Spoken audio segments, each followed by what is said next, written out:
కానీ నిజంగా కూడా ఇవాళ పట్నం నరేందర్ రెడ్డిని కలిసిన తర్వాత చాలా గొప్పగా అనిపించింది మా అందరికి. లక్ష్మారెడ్డి గారు, నేను, శ్రీనివాస్ గౌడ్ గారు, మహమూద్ అలీ గారు, లక్ష్మారెడ్డి గారు మేమందరం మాట్లాడుకుంటూ వస్తా ఉన్నాం. అదే నరేందర్ ఎంత ధైర్యంగా ఉన్నాడు, నా కోసం కాదన్నా మా రైతుల కోసం కొట్లాడాడని చెప్పినాడు.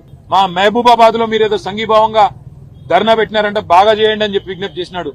రాష్ట్రంలోని గిరిజనులందరికీ తెలిసేటట్టు మా గిరిజనుల పంచాయతీ, మా పేదవాళ్ల పంచాయతీ రాష్ట్రంలో ఏ ఒక్కరికి అన్యాయం జరగకుండా చూడండి అని చెప్పి మాకు ధైర్యాన్ని ఇచ్చి, మాకు ఉత్సాహాన్ని ఇచ్చి, నాకేం కాదు మీరు ధైర్యంగా ఉండండి అని చెప్పి మాకు కొత్త ధైర్యం చెప్పినాడు. వారికి, వారితో పాటు ఇవాళ 30 మంది పైచిలకు పేద రైతులు ఎవరైతే చేయని తప్పుకు కేవలం మా భూమి ప్రభుత్వం దౌర్జన్యంగా గుంజుకుంటే ఊకోము ఇయ్యము అన్న ఒకే ఒక్క మాటకి ఇవాళ జైళ్లలో మగ్గుతున్న ఆ కుటుంబాలకు మేము ఒకటే చెప్తా ఉన్నాం, మీరు భయపడాల్సిన అవసరం లేదు. మీ వెనుక కేసీఆర్ ఉన్నాడు. తప్పకుండా న్యాయం ధర్మం గెలుస్తుంది. న్యాయస్థానంలో కొట్లాడదాం. మిమ్మల్ని రేవంత్ రెడ్డి 4 రోజులు జైల్లో పెడతాడేమో గానీ తప్పకుండా భవిష్యత్తులో మళ్లీ రేవంత్ రెడ్డికి రాజకీయ భవిష్యత్తు లేకుండా చేసే గుణపాఠం చెప్పవలసిన బాధ్యత మన మీద ఉన్నదనే మాట కూడా రాష్ట్రంలోని పేద, గిరిజన, బలహీన వర్గాల రైతాంగానికి విజ్ఞప్తి చేస్తూ మీ అందరికి కూడా, పాత్రికేయ మిత్రులకు కూడా ధన్యవాదాలు.